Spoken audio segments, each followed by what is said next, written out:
Hey guys, what's up? Amir Ryder here with the Transform Sales Podcast. Mr. Darby, sorry for the 2 minute countdown. I know you got sales ADHD, which is what we're going to talk about later. But this is a special show. I got the first ever show with a sign, which just completes me in my little office. But Keith, for everybody who's joining this episode, we'd love to start off and talk about a cool fact about you that nobody would know. And yeah, tell us who you are and why you're here. Okay, well, thanks for having me, Amir. Keith Darby, Rise Realty, founded the company 10 years ago, commercial real estate broker for the past 18 years here in South Florida. One interesting fact people don't know about me is that I'm Mr. Extreme, actually. I was Brooke Hogan's boyfriend for an episode. Yeah, I was her boyfriend for the episode of Hogan Knows Best, or Brooke Knows Best, Hulk Hogan's daughter. And I got to shoot her with a paintball gun. We went wakeboarding. She watched me wrestle some alligators. I think that was, the limit. She came to my boxing match. I did an amateur boxing match when I was a young broker in the commercial real estate business, a junior broker, and we all got together for Alonzo Mourning's charities, famous Miami Heat player, and at this club mansion in Miami Beach, we beat each other up for his charity. It was pretty fun, and I got to do that on VH1. So. And he's also the undisputed king of the Venetian Causeway. I've known Steve for maybe 15 years, but for the first 10 years of knowing Keith, it was just a legend. I just heard about Darby, right? Like they just mentioned his last name. And then I met his brother. And then somehow I was snowboarding with your sister in Tahoe with another business owner named Kurt Stange. And then eventually I met Keith and we became quite close and quite good friends. I think we both have a common bond between selling. I remember it was COVID. I moved back to Miami and I was hitting the phones and Keith was hitting the phones. And we were both hitting the phones because we were business owners that decided that we weren't going to downsize and we were going to hit face fire head on with sales. So I people out there, you're the CEO of Rise Realty, the undisputed king of Venetian Causeway, and Brooke Hogan's ex-girlfriend. A lot of people say, how could I ever amount or have that kind of level of success in my life? And they that transparently sales has been behind many people's careers. So I want them to hear about, your experience in sales so that they can get motivated to hopefully transform their life, hence the name of the show. But maybe you could kick us off and tell us a little bit about how you got into sales in the first place. Sure. Yeah, absolutely. Well, I grew up in the Midwest, the Chicago suburbs of Chicago, Palatine actually, and it's a middle class community. I got involved in sports at an early age. I think one of the best things from a discipline standpoint was that my parents put me into the swim team, which means you had to wake up at 6:45 in the summer in the morning and go swim laps in the pool across the street. So that gave me a really good foundation, not only for my athleticism and strengths, but discipline of, hey, get up and get going in the morning and rise to start your day. But I had a number of jobs at an early age. As soon as I could start working, I was wanting to capitalize on having some money in my pocket to do the things that I could have some, I guess, freedom and flexibility in being able to do things that I wanted to do, travel, and such. I like how you connect. I like how you connect. I know how your mind works, right? So when I'm listening to you, I'm like, well, what leads me to that? I'm like, no. Yeah. Basically, what you're saying is I got into sales because I'm competitive. That's kind of what you said, right? I'm very and competitive. You connected I'm the sales to oldest sports. I'm the oldest of four. So when you have two brothers, and I had a sister, and she was probably the toughest of us all. But my two brothers being younger than me, I would never obviously let them beat me at anything. Can't do that. So they had to earn that.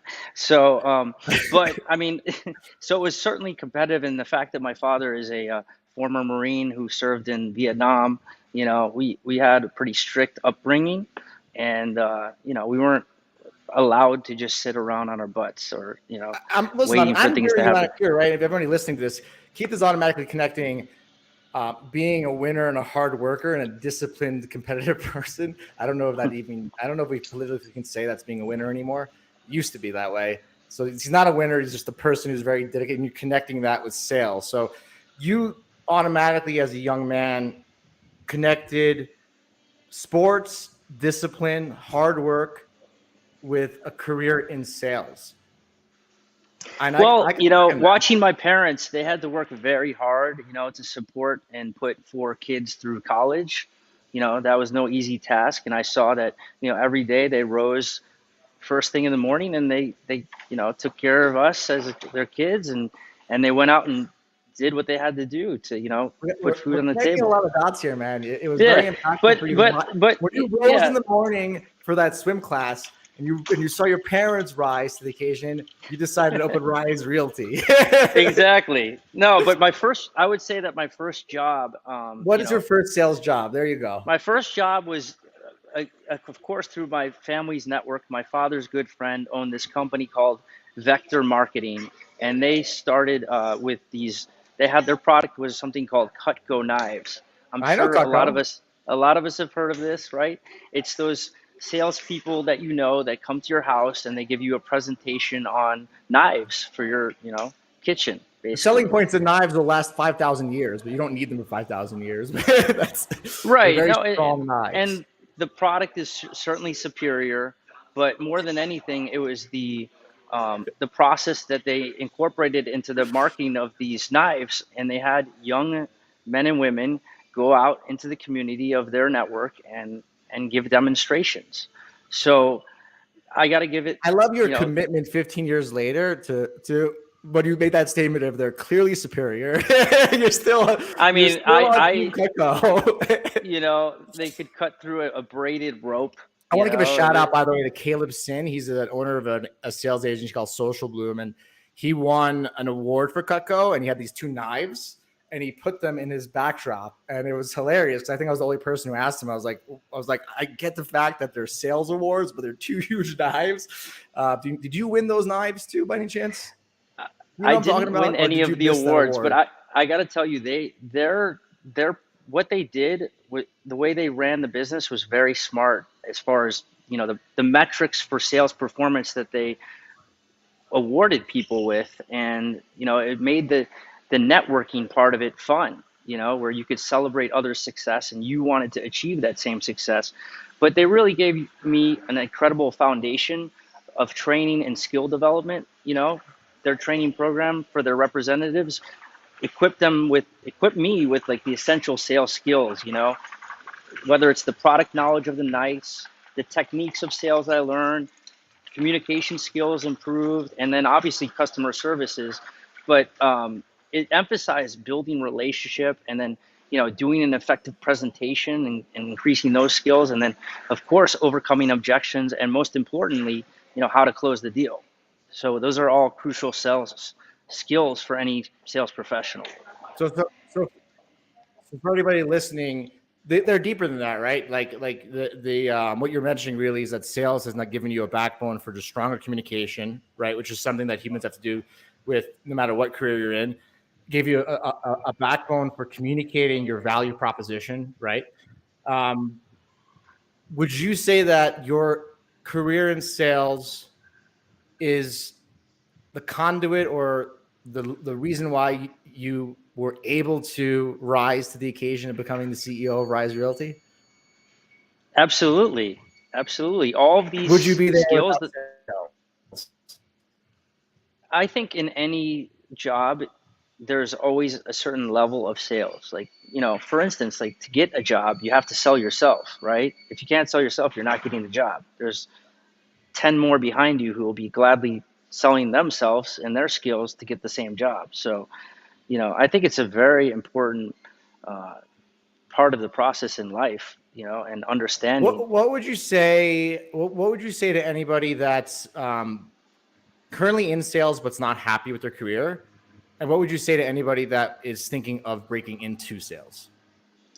Well, I can understand, if you're not happy with what you're doing, then I would say you got to make a change. I mean, you could sell anything from medical devices to pharmaceuticals to real estate to, there's so many things to sell. I would suggest to pick a product that you, or a service that you believe in and you have some passion about. I think that's the most important thing. And yeah, for somebody who's not in sales and is interested in being in sales, jump into it, get involved and go after it and give all your energy and passion to it, and it will pay off if you have the confidence. And it's really about putting in the work.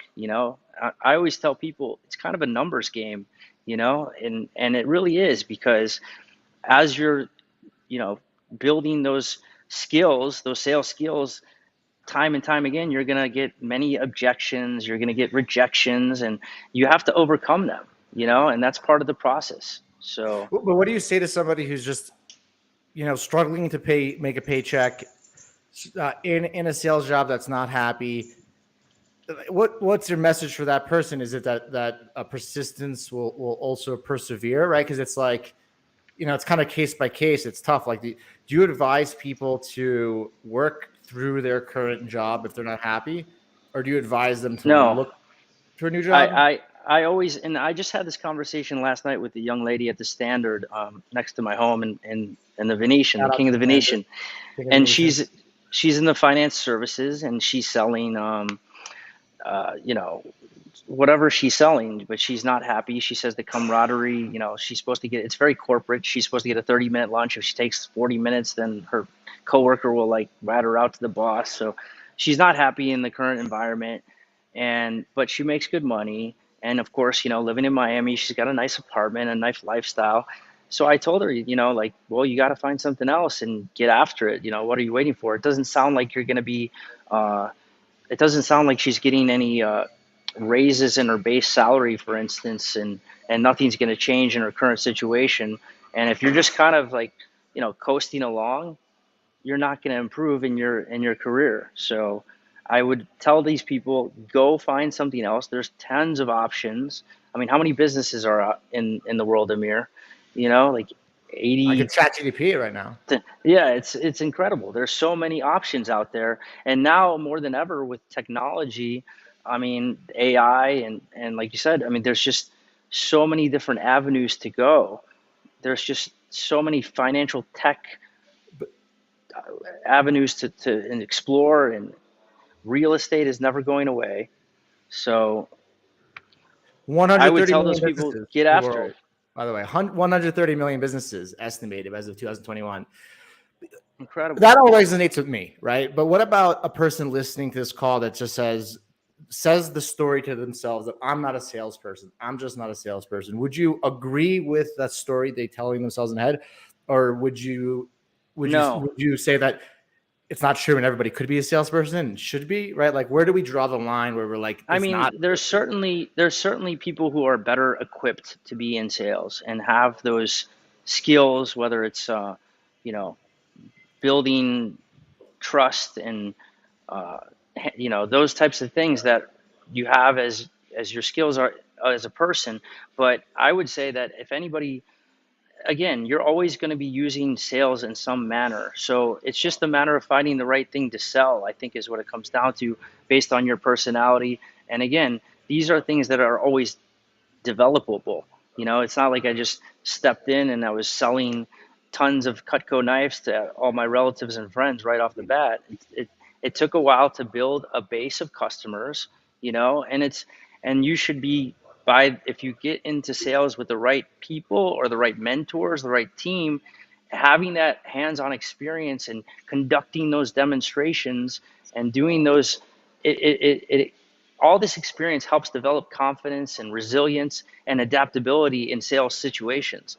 I Yeah, believe anybody can be in sales, and it's just a matter of understanding the process, right? And learning what it takes to do the prospecting. How do I present? How do I handle objectives? How do I get to the close? Always be closing, What's the yeah, process? You just need to get into the right situation, and as soon as you gain a clear understanding of the different stages of a sales cycle, this can be applied to any role, in my opinion. And from there, you just build a base, and from there, it's just the numbers game, in my opinion. You No, I identify agree. customers, Right. And you build those relationships, and then you provide good customer service. That's the game. The customer base is yeah, it's building that base. That's a really invaluable skill, and it can be transferred to any future position, I believe. So, why do you but think it is most that important, sales and sales reps have a bad reputation? By the way, can you hear me? yeah, no, again, Oh, I'm sometimes like lying. people like to say, for instance, like you're a used car salesman. They like to say that. Well, in that case, then you don't know enough about your market or your product, and you're not adding enough value. So that means you're just not a good salesperson. And you Yeah, know, it's true. Right? You could have a sales position where you're selling a product where the person is it negatively affects their life. They can't afford it. That it's disruptive. Or you could sell a product that helps infants survive. A certain stage of whatever it is, and you're saving lives, right? So it's like, unfortunately, I guess sales can get attached to many bad things, right? But there's I mean, many that's why amazing. it's important to pick something that has the opportunity for professional development through training programs and workshops, and have a mentor, or Yeah, there's opportunities there everywhere. You just have to go out and find them. I I like mean, it. with the in my industry, I lean on different organizations like the Miami Realtor Association provides a lot of free training. I mean, I'm a member of the association, so they offer trainings, and I take advantage of them. And there's other organizations that are part of the same thing. More than not, they offer networking opportunities, which is a big part of it. Connecting with like-minded individuals and colleagues, and those relationships get built, and future opportunities come through those meeting those people, and opens doors for other opportunities in the industry. So Yeah. Community is everything. One last question before we let you go, because I know that you're in sales mode when I see the button on shirt. How did sales change your life? Last question. yeah, more than anything, it gave me the confidence in whatever I'm doing. Again, you handle a lot. You have to be able to handle rejection. And, I'm told every day no, but that doesn't mean I'm not going to ask again. I'm going to ask again many times. So the, So so the I get, biggest way to change sales to change your life is by making you resilient and invincible to rejection. yeah, and I'm married now, and partially thanks to Amir, who connected me with my wife. And, Great you know, introduction. maybe, maybe I wouldn't have been as confident in approaching her as a younger man, or persistent, I would say, because once Amir gave me the connection and the green light, I was on it, and Yeah. How I many think that was a follow-ups? skill that How I many developed follow? from sales. How many? It's very true. How many follow-ups did you do until you got your first date? Yeah, well, she would like to think that she was the one who made me committed me to a second date, but no, I definitely went through the different channels of texting and Instagram. Even I think I even might have Facebooked her, but it's just I was very very persistent, and that was certainly a So skill I whoa! developed All from right, sales. let's go and end this in a good note. So sales change your life by making you a resilient, ambitious person who worked hard and handled rejection, and it also is part of the reason why you're married, because you normally would give up, but instead, by the time sales got done with you, you basically stalked your now wife on every channel. I'm just kidding. You pursued her on every channel, but I like it. It's so true. I tell everybody the same thing. It's kind of funny hearing that sales gave you your confidence. I would have assumed that the 18-inch biceps that God gave you would have helped with Yeah, that, but but apparently sales had a bigger impact. Keith, for anybody who wants to follow you and connect with you and learn more about you, especially if anyone listening likes commercial real estate, Keith is Keith is one of the record holders, the top sellers in the South Florida area. So if anybody wants to learn more about sales, maybe wants a career in commercial real estate, where can they find you and follow you and yeah, not stalk absolutely. you, just learn from you? Well, I always tell people to go to my website, riserealty.com. And of course, you can find Keith Darby on LinkedIn, Instagram, Facebook, Twitter. I use all the channels. But yeah, On the channel. I'm always encouraged to meet ambitious people looking to further their career. Yeah, community, man. Community is what got you here, and you're going to pass down the community now that you're an old man. So I'm going to let you go, and I appreciate you being on the Transform Sales podcast, the Transform Life edition. Thank you so much, and I appreciate all Thank you your for guidance. having me. Take care. Appreciate